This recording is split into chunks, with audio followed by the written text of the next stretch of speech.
Yanks are coming, the Yanks are coming, the drums rum-tumming everywhere. So prepare.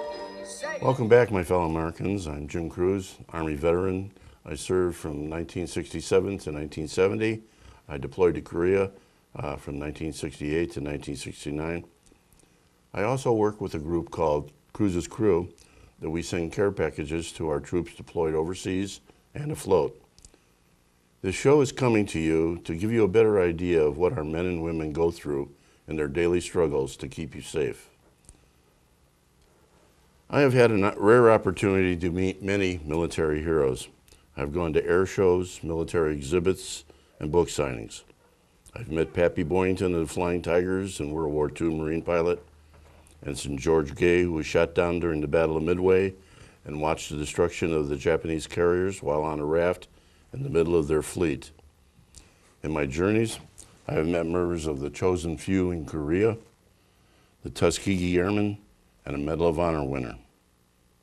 While in a dollar store one time, I met a Navy man who ran a landing craft at Iwo Jima. He told me, when the flag went up over Mount Suribachi, all the whistles and horns went off, and everyone cheered its raising. I have had the honor to relive the history with these men and women such as this. I'd like to tell you about a hero I met while I was in the Army. I had just come back from my deployment in Korea and was sent down to Fort Hood. A number of us processed in and spent the first night in old wooden barracks down by the artillery range. We had just got to sleep when the big guns started to go off. 4 guys jumped out of their beds and went under their beds. They lay there until one of them said, "Outgoing," which meant the shells weren't coming in on us. They were just back from Vietnam. That is when I met David. He was a buck sergeant, just back from Vietnam. We ended going to the same company. Like we all did when we were soldiers, we asked about where they came from. He said he lived in an Amish town in Pennsylvania. When the Amish boys reach 18, they are given the ability to say whether they want to stay with the Amish life or go outside. On his 18th birthday, he said he jumped on his horse and he rode down to the recruiting center in the town and enlisted. He said he had long hair and a wide straw hat. We got to know each other. In the barracks where we were at, there were no separate showers. I saw his back. He had at least 50 bubbles on the back of his back, sticking with black spots in them. I asked him, where were they from? He told me he was stationed at an outpost in the jungles of Vietnam. One night, the Viet Cong attacked and overran their defenses. It looked like they were going to be overrun. When his ammunition ran out of his rifle, he jumped on an armored personnel carrier which had a quad 50 machine gun on it. That's 4 50 caliber machine guns. He started to drive the VC back with rapid fire. Then one of them threw a grenade and exploded behind his back. Yet he continued to fire until the Cong were driven out. The black spots were shrapnel working its way out of his body. He spent a long time recovering in the hospital. For this action, he received a Silver Star.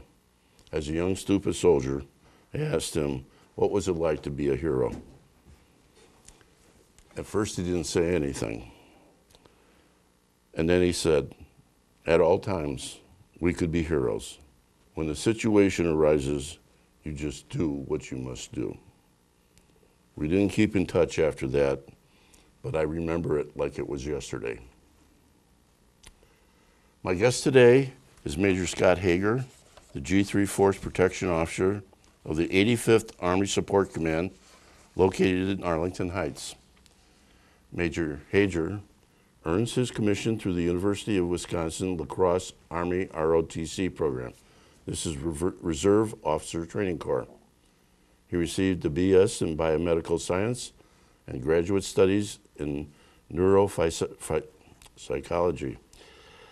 Major Hager began his career as a platoon leader and executive officer of the 822nd MP Company in Arlington Heights. an operations officer and commander of the 330th MP Detachment in Sheboygan. He served with the 419th Transportation Battalion in Peoria. He has served in numerous locations in the country as a commander and other important assignments.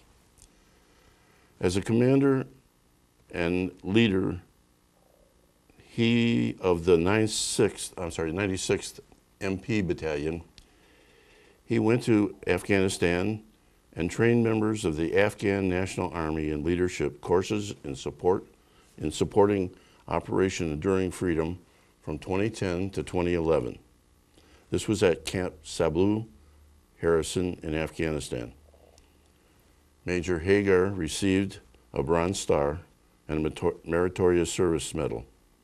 Thank you, Major, for coming, and welcome back. Thanks, Jim. You went to ROTC, Reserve Officer Training Corps. What decided your decision to go to this training? So I spent a short period of time enlisted, and at times I got frustrated with leadership. And I had already had a bachelor's degree, actually. I was starting to work on a master's. And some people were like, hey, Hager, don't you already have a degree? And I was like, yeah. Like, well, if it bothers you so much, why don't you do something about it?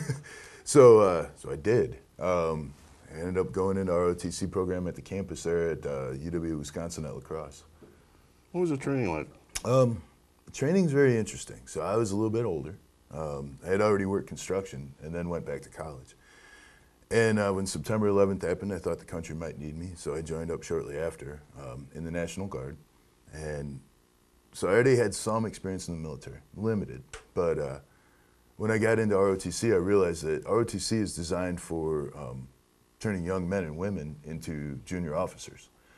And it's designed for people that pretty much had limited experience, maybe some time at a job at McDonald's or something. And they're trying to teach them how to go from being like athletes and junior employees to being leaders in a professional army. So the focus is some soldier skills, some leadership skills, and unfortunately I found a lot of it for me to be kind of remedial.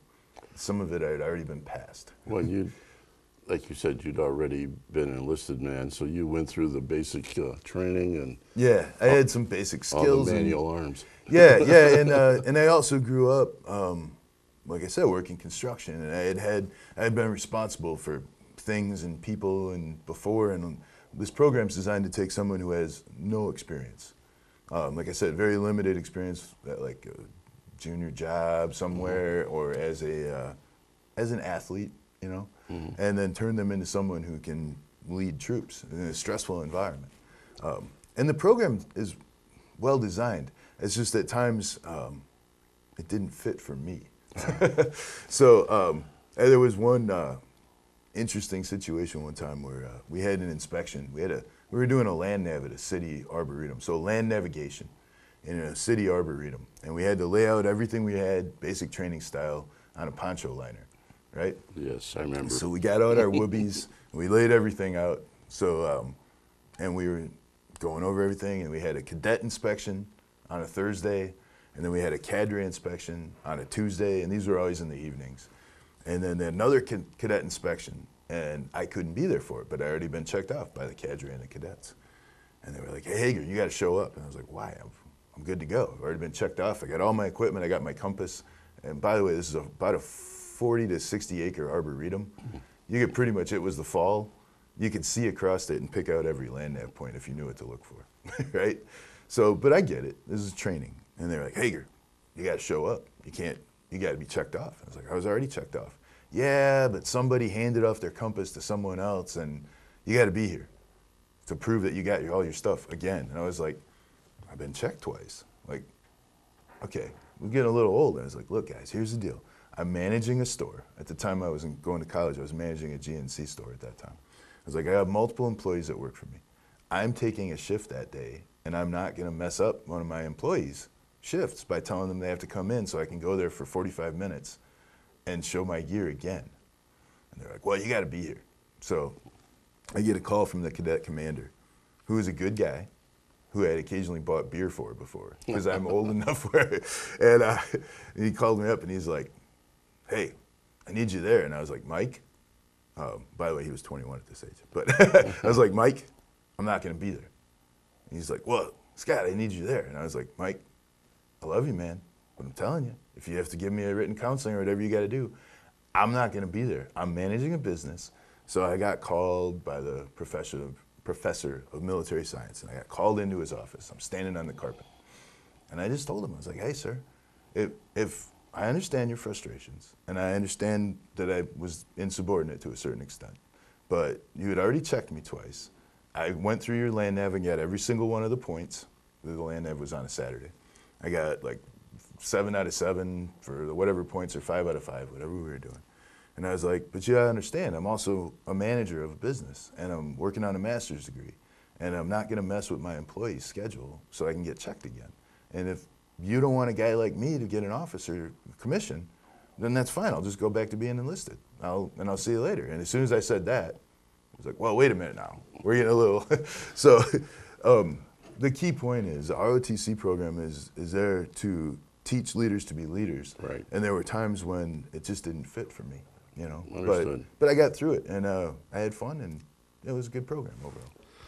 Yes. You received a biomedical science degree and studied neurophysiology. Mm-hmm. What made you become an MP? They initially wanted me for Medical Service Corps, and I got recruited for that, and I had no interest because of my prior experience as an enlisted guy. And then they offered me Chemical Corps. So I researched it a bit, and I found out that Chemical Corps officers didn't do a lot of the stuff I wanted to do. There were opportunities, but I wanted to be out. I envisioned myself with a K-bar in my teeth, with a knife in my teeth, leading troops into battle, right? And chemical officers didn't do that. So I put down my primary requests. I was young and naive. Had I known now what I knew, you know, back then, I would have put infantry, infantry, infantry for my first choices, right? But you had to put down your choices. So I put down armor and cavalry and MP. Well, I got selected for MP. So I wasn't unhappy about it. No, okay. You started out as a platoon leader and executive officer for the 822nd MP Company. What did those duties entail? A little bit of everything. So, you know, as a platoon leader, I got there, and I had a platoon sergeant that we occasionally bumped heads, but we got past that. And I think a lot of it was he expected me to be just a real junior guy, and I looked young, but I had had some life experience behind me, so I was bringing that to the table, and he didn't see it at first. But a lot of it is, you know, you're in charge of 40 soldiers, about. I think I had between 38 and 44 soldiers while I was there. And I was a platoon leader for just over a year. But when I got there, it's a reserve unit. And at the time, originally I was hoping to go active duty, and that's a long story, but I ended up getting forced into the reserve. A few of us did. And the reserve was short, so the Army needs of the Army came first. So I said, hey, you know, I don't feel like I know as much as I'd like to know. So all of a sudden they're sending me to schools. Pretty soon I'm on orders, full time, active duty orders. And I didn't even really know exactly what I was doing, but what I had realized later is they sent me to school to become a mobilization support guy. At the time, the MPs were mobilizing a lot of people to go to Afghanistan. Mm-hmm. And so I was a platoon leader Monday through Friday on occasion, and on the weekends especially. But then I was also a MOB officer, and I was supervising and supporting mobilizations. So I was learning a lot, but not always a lot about leadership, just a lot about the Army, if that makes sense. Yes, it does. But as a platoon leader, the big picture is you got about 40 soldiers in an MP unit, and you have trucks with guns, and we're very heavily armed. So shoot, move, and communicate is always a focus. And then you got some squads and some teams. I normally had 3 squads and 2 teams per squad. And then there's a little element of like a platoon sergeant, and he was the one who's supposed to mentor and teach me, but I'm also the one responsible for the platoon. So it's his job to like teach that platoon leader how to, in this case, my platoon sergeant was a male, but the platoon sergeant's job is to mentor that platoon leader into becoming a good leader. Right. Firsthand with those soldiers right there. So every single thing you do, the soldiers see. There's 40 soldiers, and you're the one person there with the gold bar on your chest. Well, I was going to ask you how you dealt with enlistment, but I think I see what you already answered that question. Well, I mean, it merits going over it for a minute, though, especially from the perspective of officership. So the first thing I realized was, it doesn't really matter if you can put on that rank, and you still got to prove yourself. In fact, you got to prove yourself more. So I always made sure that I was always in good PT shape, and I always made sure, like, I'm proud of it, but I've never not qualified expert on a weapon. I've always qualified expert. And I should say there's been a couple times where I just grabbed someone's rifle that wasn't really zeroed for me, and I think I got sharpshooter, but generally I've always focused on being good at shoot, move, and communicate, individual soldier skills, because as a leader, I can't mentor anyone who's messing up. In my mind, I have to be a legitimate leader. So in my mind, I don't have the ability to be less than expert when I can.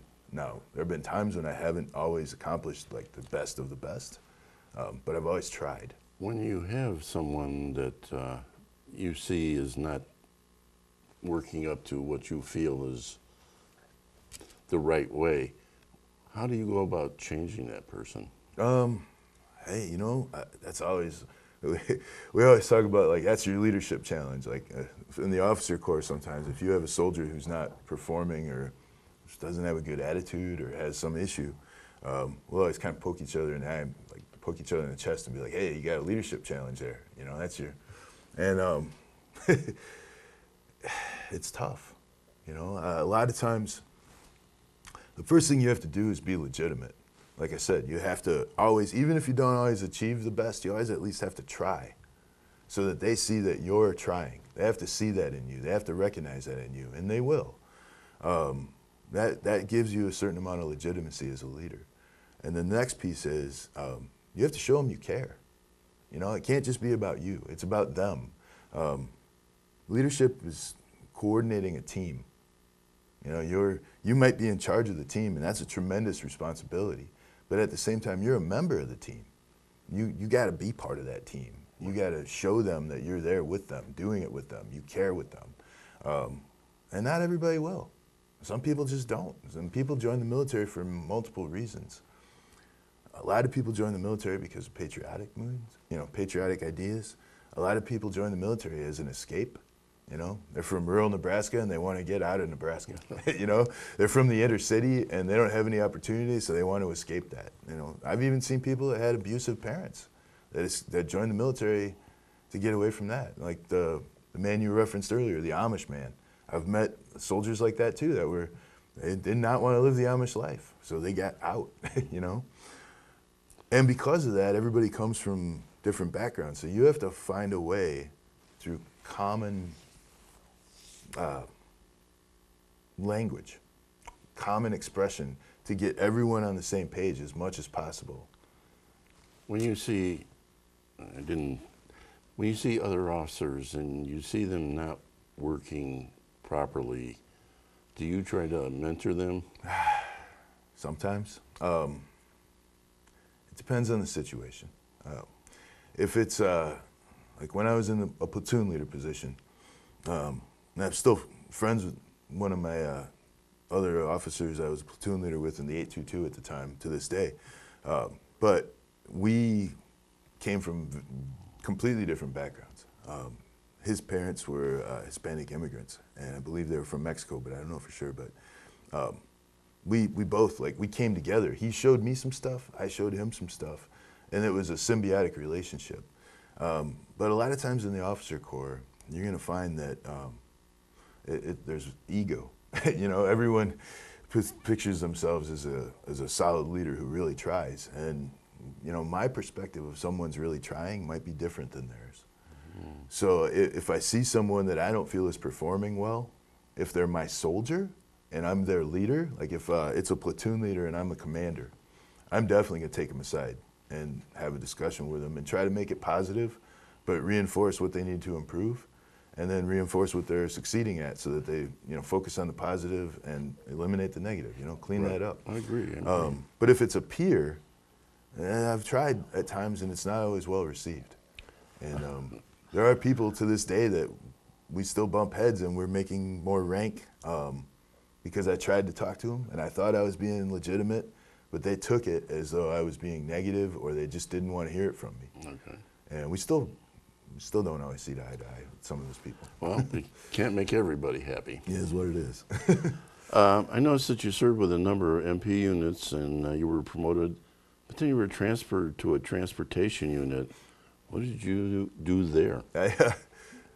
So I've been an MP my whole officer career. I looked at branch transfer a couple different times.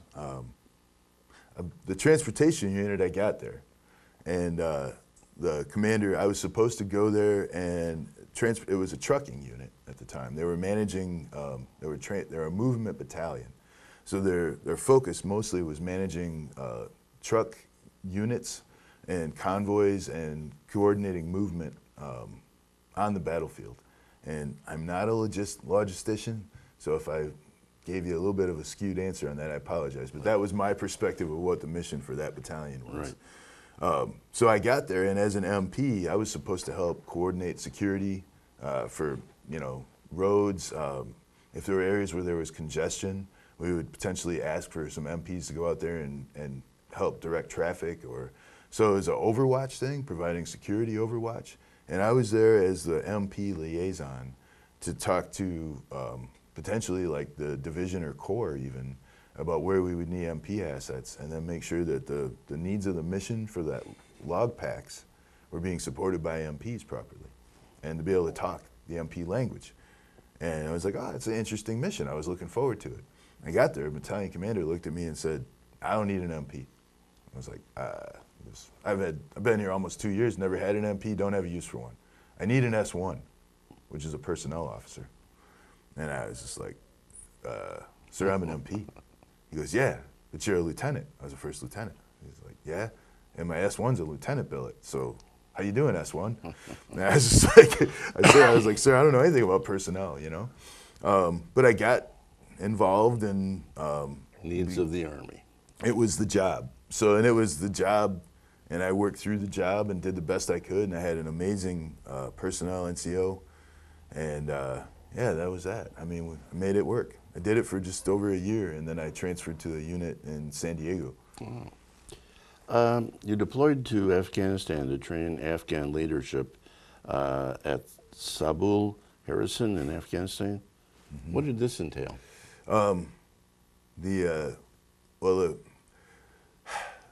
It was tough, first of all. Wasn't at all what I was expecting. There's a lot to it. So part of it was, when I got to San Diego, I got there and I was supposed to be an MP position. And the battalion commander did almost the same thing as the last battalion commander. He looked at me and goes, Hager, I don't need you doing that. I need an S4, which is a supply logistician. So the battalion manager for logistics is an S4. And I was like, and at that time, the MP battalion or an engineer battalion would pick an MP or an engineer, whatever the battalion was. They had those officers in that branch, and they got told that they were going to be a personnel officer or a logistician. Later, thankfully, the Army got the right idea, and they actually hired a personnel officer, a 42 series or a 90 series logistician to be the 4 or the 1. But when I got there, the battalion commander said, Hager, I need an S4. And I was like, sir, I can't spell S4. I was like, supply scares the crap out of me, I'm like, when you go through officer training, the first thing I tell you is, don't do this, you'll go to jail. Don't do that, you'll go to jail. Don't mess up supply, you can go to jail. And you're like, whoa. He goes, well, Hager, we haven't had an S4 for I don't know how long, and we're actually about to be short a property book officer, who's the next most important person, probably more important than the S4 actually, because the property book officer looks at each unit's individual item and makes sure that fills are being made and the unit's managing their property down to the individual wrench and screwdriver properly, and every weapon in between, and ordering food and all that, right? And I was like, sir, I'll do it. I did that for a year, and then they made me the HHC commander. The commander was switching out. And they were like, yeah, we're gonna make you the HHC commander. And I was like, Okay. I knew that was tough because now you're technically responsible for the staff, but they report to the XO. So you don't have the authority to tell them what to do, and they're usually your rank. In some cases, like at first, when I first took the job, I was still first lieutenant, and we had captains in charge of other positions. But then we went to pre-mob training, and we did all this other stuff, and I made captain, and when we got back, our mobilization was very odd too, and this merits mentioning quick.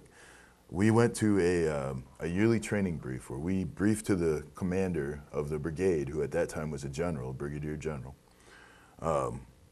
Brigades are now commanded by full bird colonels, but at that time, MP brigades were commanded by generals. So my lieutenant colonel and us as staff went to brief him our yearly training brief for the next year. And that was in, I believe, like January, no, strike that, it was in early February. And we were gonna brief, I believe, FY11, that was in 2010.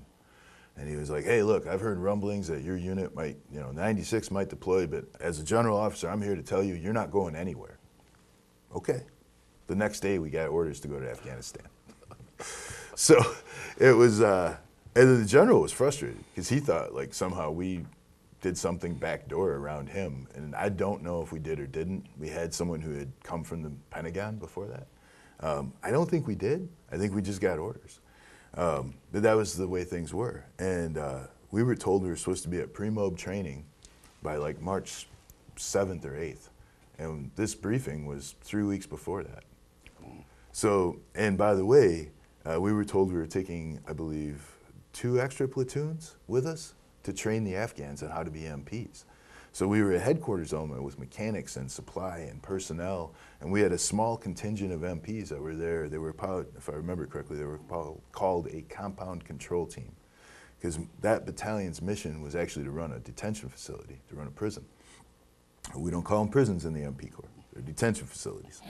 But so we were there to run a detention facility, and then they were like, hey, you're getting 2 more platoons of MPs. So we had about 63 soldiers that were actually organic to the unit, if I remember correct. Don't quote me on the exact number. But all of a sudden, we were the battalion headquarters, and we had multiple units underneath us. We had soldiers coming to us from everywhere, and we deployed with 167. Over half of our soldiers were cross levels, had never been in our unit before. And 3 weeks from that moment, we were at a pre-mob site training at Fort Dix, New Jersey. And the funny part about that too is now we lived in San Diego, so it was 60 degrees, 70 degrees in March.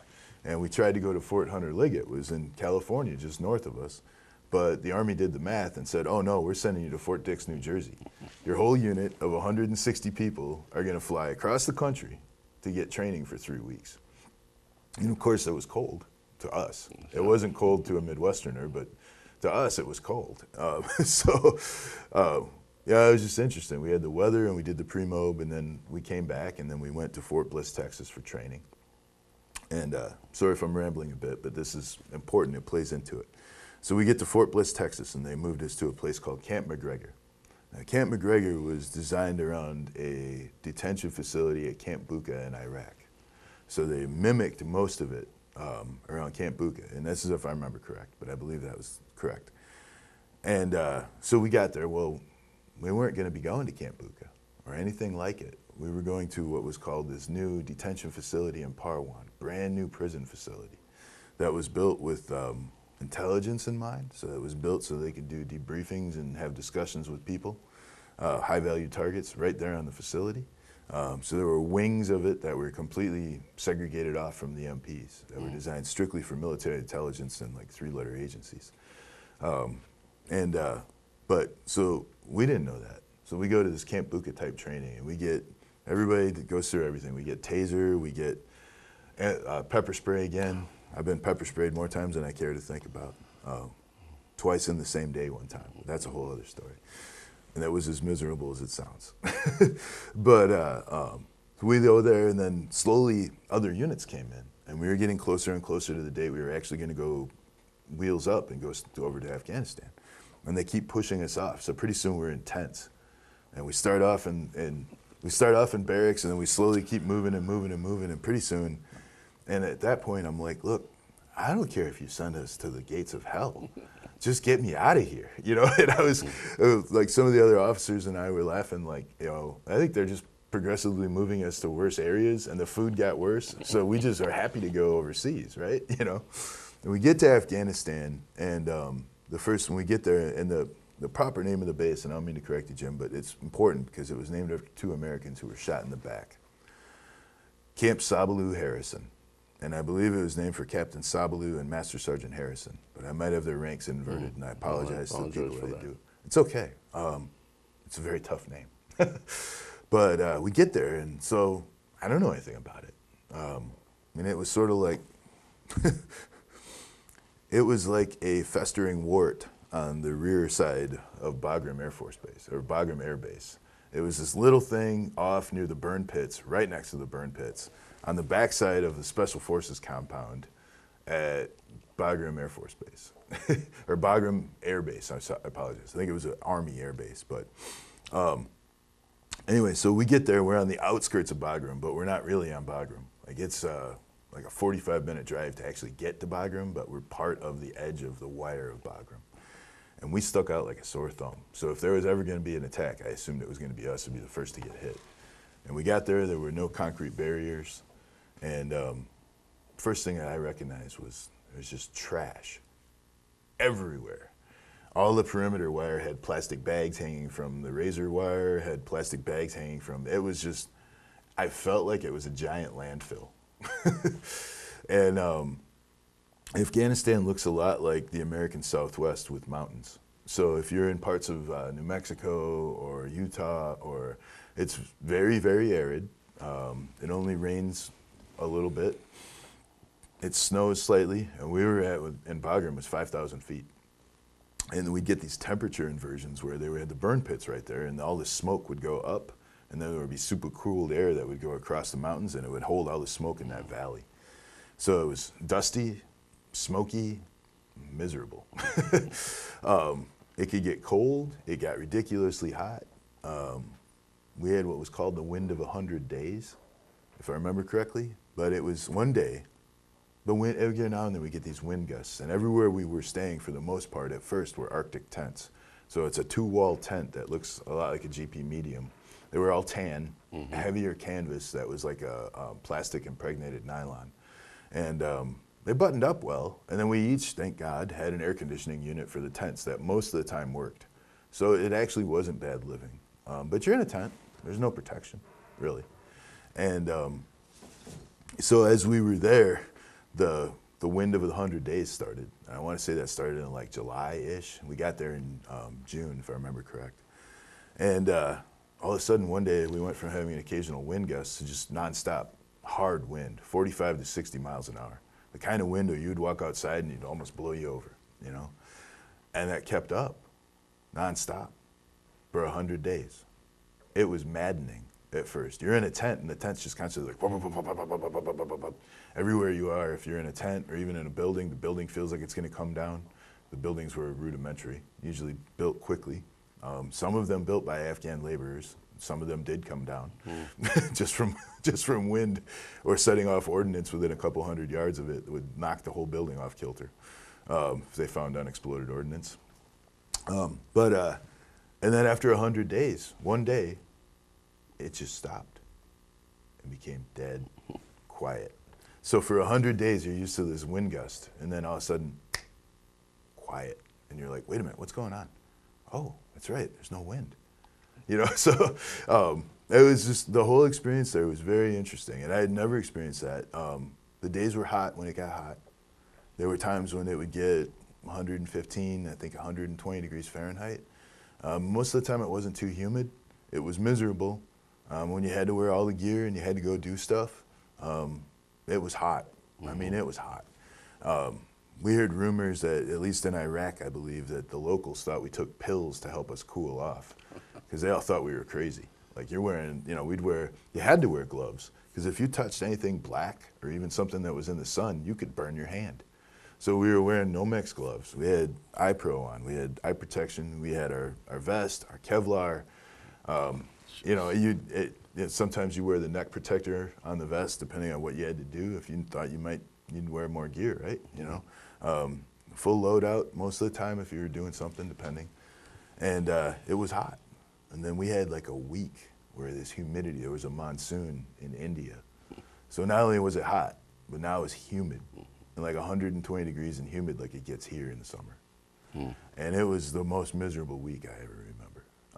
I've like my kids every now and then now will be like, "Daddy, it's hot." I'm like, "This isn't hot." Like, you know, and I probably had old crusty dad, but I'm like, you don't know what hot is yet. You know, every once in a while I see on Facebook where it says, "Oh yeah, it's hot." Yeah, but it's not hot, and you're not sitting in a sandstorm, and you're not sitting in the sandbags laying down, and you're not anywhere. Yeah, and that's true. Here's the other thing about Afghanistan, and I know you got some other questions you want to ask, and I apologize if I'm rambling. I want to hear it. It's important, I think, for people to understand some of these things. And what I want to say as well, imagine everyone who went to a theater of war and everyone who went to Afghanistan, even during the time I was there. There were thousands of troops there. So imagine a giant diamond, like the size of the largest ball you've ever seen. And there's one little facet cut on that diamond. That's me. That's my perspective. So if you shine a light into that diamond, you're going to get hundreds of thousands of perspectives. So I can only tell you mine, right? But the other thing I realized shortly after we got there is it's hot, it's dry, it's high elevation. It's hard to breathe sometimes, just smoky, dusty. They told us that there was between 30 and 70% fecal material in the air, that the dust was like, and I believe it. There were cobras, leishmaniasis. There were more ways to die than anywhere I'd ever been in my life. Oh, no, people are trying to kill you. I've seen a king cobra. It's a long story, and we don't have time for it here probably, but it was mean, vicious, and they told us if you get, and I don't, again, this is what I remember of it, but they told us if you get bit by a cobra, 30% of the people that get bit die from the antivenom. And if you don't get to medical treatment within an hour, you're probably going to die. And if you do get bit, you got about a 40 to 60% chance of living. You know, so it was just like, oh boy, you know, and cobras are big and mean. People don't understand that the military, what we do, what we did, is dangerous all of the time. It is. Even in peacetime, the military is dangerous. The men and women who serve, who wear their uniforms, put their lives on the line just about every day. There's some truth in that, absolutely. Kind of, you know, from my perspective, at times we minimize that and we don't think about it as much, but it's definitely there. And I'm sure when I get older someday I'll think about it more. So we got there, and the next thing I realized was this country has been at war for 30 years. And that's almost impossible for anyone to conceive of. And it wasn't just at war with one nation. It had flip-flopped back and forth. It was the Russians, then it was the Taliban, then it was us.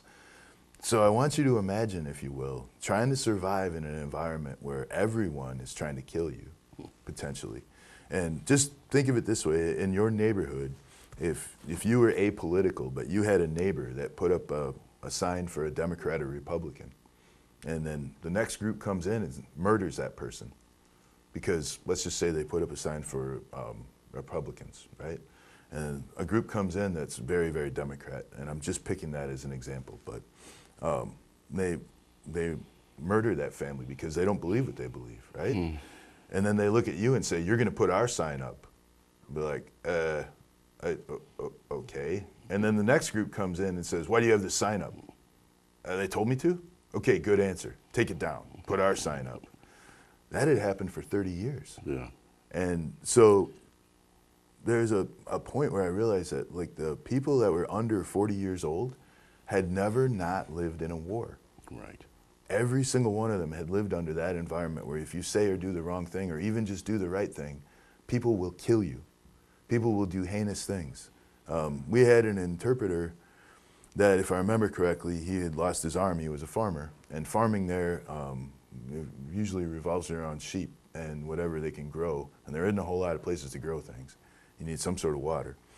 They had cut off his arm because he refused to give them his daughter. I believe it's the Taliban. Well, they took his daughter and cut off his arm, and then told him they'd be back in 4 years for his other daughter when she became old enough for them to sell her on the market. Most Americans have no idea what that means. I understand that, believe me.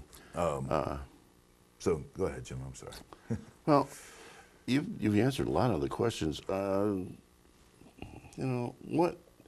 What's the most important thing to being a leader that you feel? Two things, and I think I kind of mentioned part of it, but is being legitimate, like being firm and fair, and showing them that you care and that you're going to do your best to do everything you tell them to do. There have been times in my life, this is a different example, but when I managed that GNC store that I mentioned, I always cleaned the bathroom, personally. And it was a small bathroom just for employees. It wasn't hard.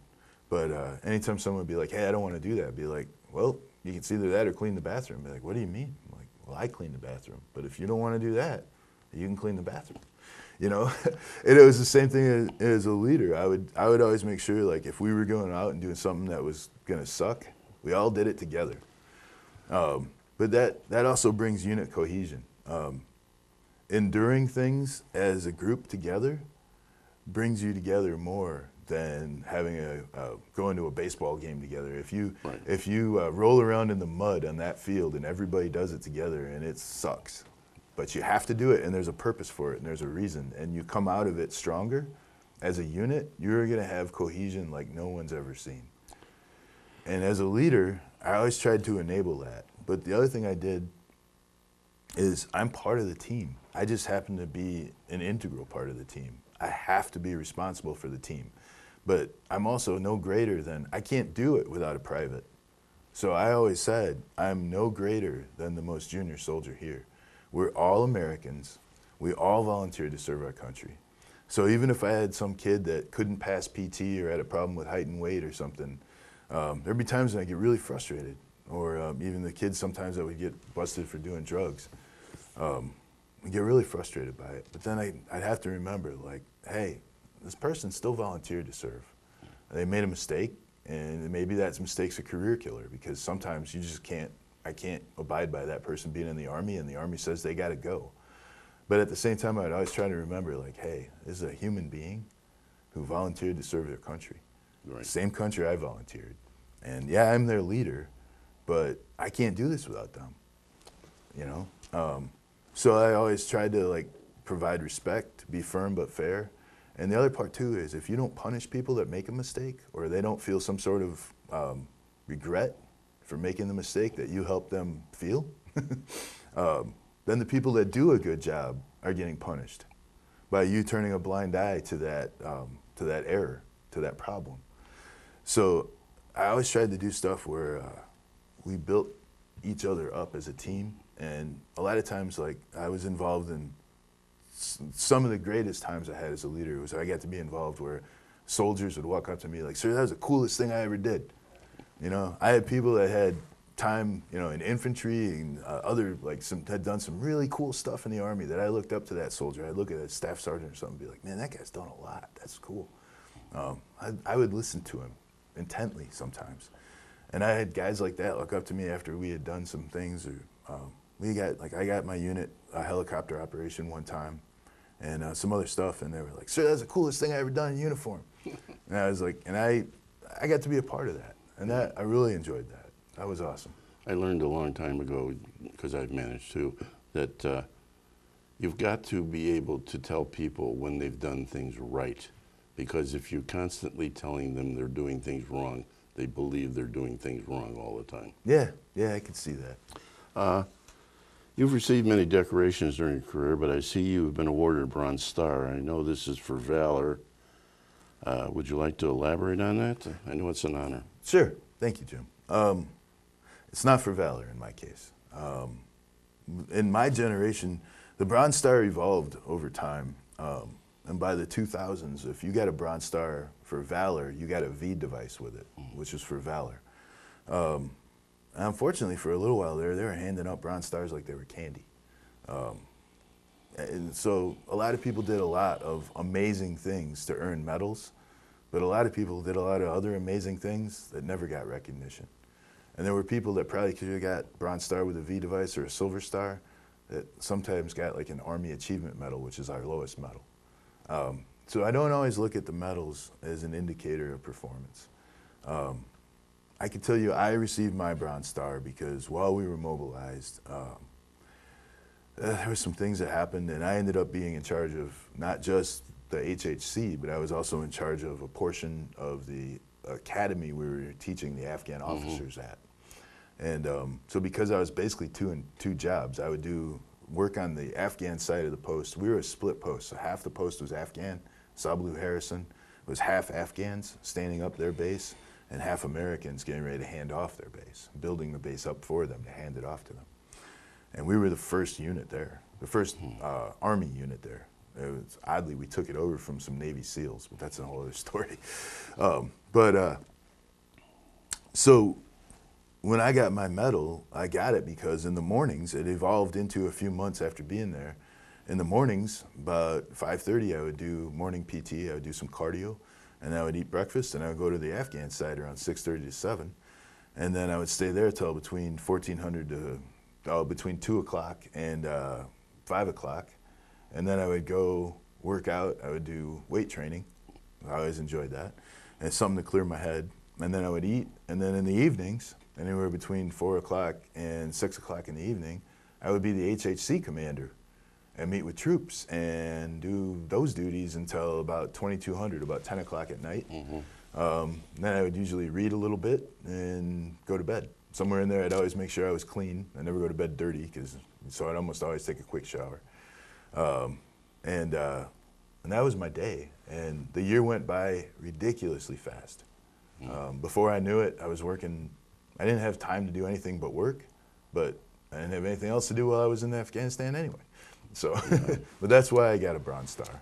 Well, I appreciate what you've done, but you know, you're still serving, but I consider you a vet. What is it? How do you feel about being a vet? It's funny, when I saw your question, and I had never really thought about it that way, right?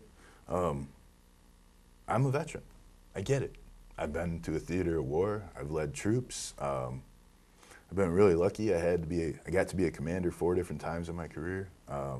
And most of the time I enjoyed that. It was always a challenge. But I'm also a soldier, and I'll probably be a soldier the rest of my life. Aren't we all? Yeah. So I'm a veteran, I'm a soldier, I'm a father, I'm a husband, I'm a lot of things. But yeah, I'm a veteran, and I feel like I've earned that, and I'm a soldier, and I'll be both the rest of my life. Thank you for coming, and welcome back. Thanks, Jim. Thank you. Every show that I do, I read a letter I get from some of the men and women who we support overseas.